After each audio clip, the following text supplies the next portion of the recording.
Canadians, on average, drink 68 liters of beer every year, making it the most popular alcoholic beverage in the country by far.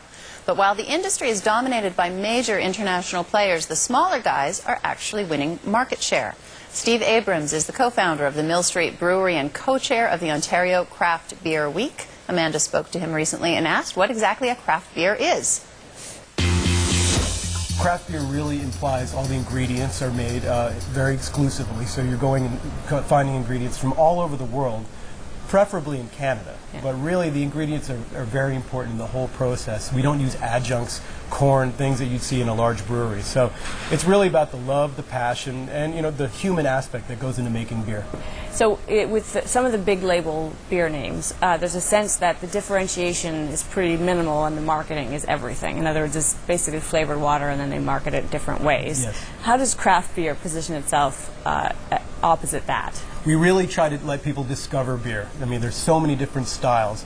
So we just recently had OCB Week, Ontario Craft Beer Week here, and there was hundreds of bars participating in brewmaster dinners, cheese pairings, all kinds of great ways to try different beers. So it's all about the discovery of different flavors. And give me a sense of some of the flavors when you talk about kind of local flavors that might find their way into a beer. What are we talking about? IPAs, pale ales, for example, a Weiss beer. These are styles of beers that are very unfamiliar to a lot of Canadians. So this is an opportunity for them to try all these new craft beers. So describe those. What's an IPA? Well, there's lots of hops, and that's something for a long time Canadians were very afraid of. We found when we started, Tank House Ale was something that was pretty hoppy beer for most people, and they were very scared of it. Now it's almost a middle-of-the-road beer. We're finding that the palates of Canadians are changing here in Ontario. Suddenly they're willing to experiment with something that's a lot more flavor-forward, you'd call it. How do you get people out of their beer niche? Because people, they tend to kind of have their beer as their go-to name. How do you get them to experiment with beer? Well, we know now for a fact that people don't wear beer as a badge like they used to. Their fathers used to wear a certain brand for the rest of their lives. Yeah. We know that they'll have a circle of beers now. A craft beer lover especially may have a circle of 6 beers. They're constantly rotating within their fridge at any given time. We want to be, as a craft brewer, part of that circle. But a great way to get people involved in the scene is through events. So something like on Ontario Craft Beer Week is a way to get people engaged in the whole thing. So events is really the big key. How are sales doing? There's a sense that we will drink less beer. We're very carb conscious these days. Has that affected sort of how you're selling through? Well, we know beer as a whole is a relatively flat industry right now. Craft beer, on the other hand, is up 33% from last year. So we're doing okay in a very small segment. Don't forget, we only represent less than 4% of all the beer made in Ontario. Right. So it's a growing market, but we're confident it's going to keep going. And in terms of kind of the R&D, the new sort of creating new tastes, are you always at it, or have you settled on the ones that are working for you? Well, we certainly have our core brands, and those are the ones people love, like our organic beer or Tank House. But you can't rest on your laurels, and we're always experimenting. Our brewmasters are always coming up with new recipes, like our lemon tea beer is an example of something that you're using ingredients like tea, for example. So you'll always see new and interesting beers coming out of craft brewers.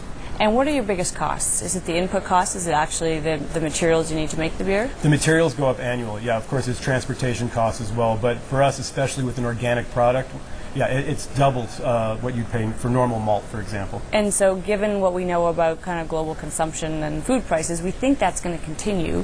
When you look down the road, what does that do to your profitability, to your margin of profit? Well, you are seeing prices rise across the board. Craft brewers have to raise their prices. There's certain economies that we just can't control. There's a lot more labor involved in a craft brewery. We employ so many people in this province, and it's over 900 people. That's a lot of hands. It's because we don't have all the efficiencies of the large breweries. So that's reflected in the price.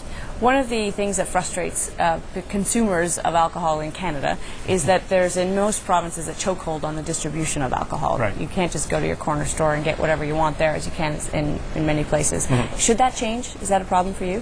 Well, for us, no. I mean, we really feel that the LCBO in Ontario has been a huge supporter of craft beer. When we started, they were a huge supporter of the organic beer specifically and all our other brands. So we're big fans of the way the current system is. Now, so far, you've probably flown under the radar a little bit to some of the biggest brands. They now, of course, have consolidated in a way that there's sort of 2 global conglomerates that own just about every big brand you can think of. How long before they take a run at you? How long before they say, we either have to market these guys out, price them out, or take them out?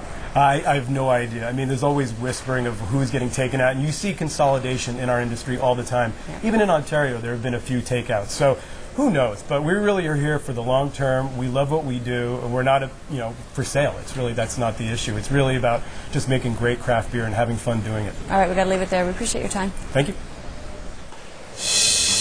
Coming up after the break, herds for hire.